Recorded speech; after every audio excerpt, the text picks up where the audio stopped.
আলহামদুলিল্লাহ, ভূমিকা ছাড়াই বসে উপস্থিত যারা আছেন, জমিয়তের কেন্দ্রীয় নেতৃবৃন্দ, জেলা ইউনিয়নের জাতীয়বাদী দল বিএনপির যারা এখানে উপস্থিত হয়েছেন, আমি ভূমিকা ছাড়া দু একটা কথা বলবো যে আসলে আমাদের একটা স্বাভাবিক বিষয় যে আমরা তো ওলামা একরাম আর জামাত ইসলাম সহকারে তারাদের মধ্যে অনেক আলেম আছেন, আমরা কেন সেখানে আগে বিএনপির সঙ্গে আমাদের একটা জোট হলো। আমি দুই কথা বলবো, একটা জোট হয় দুইটা কারণে, একটা হলো দেশের স্বার্থে, একটা ইসলামের স্বার্থে। জামাত ইসলাম যারা নিজেদেরকে ইসলাম দাবি করে এদের মধ্যে সঠিক ইসলাম নেই, এবং যারা নিজেদেরকে বড় দল ভাবা শুরু করেছে তত বড় দল নয়। তারা 1947-এ ভুল সিদ্ধান্ত নিয়েছে, পাকিস্তানের পক্ষে ছিল, 1971-এ বাংলাদেশের বিরুদ্ধে ছিল, 1996-এ যখন সারা বাংলাদেশ ওলামা একরাম জাতীয়তাবাদী দলের সঙ্গে ছিল তখন তারা আওয়ামী লীগের সঙ্গে আঘাত করেছে, এবং তাদের দ্বারা ইসলামের কোনো উপকার হওয়ার সুযোগ নেই, কারণ তারা যদিও দাবি করে কিন্তু তাদের দ্বারা ইসলামের সবচেয়ে বেশি ক্ষতি হচ্ছে। তাদের দ্বারা ইসলামের ক্ষতি হয়, একজন কাফের মুশরিকের এত ক্ষতি হয় না। এই জন্য তাদের সঙ্গে ইসলাম ঐক্যের কোনো সুযোগ নেই। দেশ রক্ষা স্বার্থ করবো, দেশ রক্ষা তারা সবসময় বাংলাদেশের বিরুদ্ধে ছিল। এখন আমরা, আপনারা জানেন, মিডিয়াতে আসছে তারা গোপনে ভারতের সঙ্গে বৈঠক করেছে, চুক্তি করতে যাচ্ছে, যেগুলো সমস্ত ফলাফল প্রকাশ হয়ে গিয়েছে। এই জন্য আমরা দুই স্বার্থে, দেশের স্বার্থে, ইসলামের স্বার্থে জাতীয়তাবাদীদের সঙ্গে আমাদের ঐক্য হয়েছে।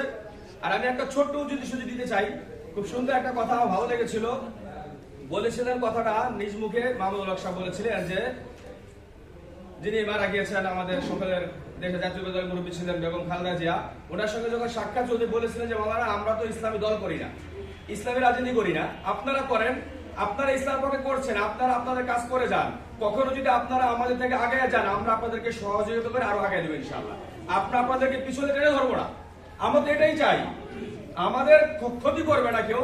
এই জন্য আমরা দেখি, এবং যখন আওয়ামী লীগ সরকার সারা বাংলাদেশে মৌলবাদ একটা কথায় কথা গালি ছিল, এই মৌলবাদ বলার সময় বেগম ম্যাডাম তিনি বলেছিলেন যে বাংলাদেশে মৌলবাদ বলতে কিছু নাই, এরা ধর্ম ওলামা একরাম, এবং স্পষ্ট বলেছিলেন যে কওমি মাদ্রাসায় কোনো জঙ্গি কোনো মৌলবাদ বলতে কিছু নেই, এরা ধর্ম মুসলমান, এরা ইসলামকে অন্তত ভালোবাসে।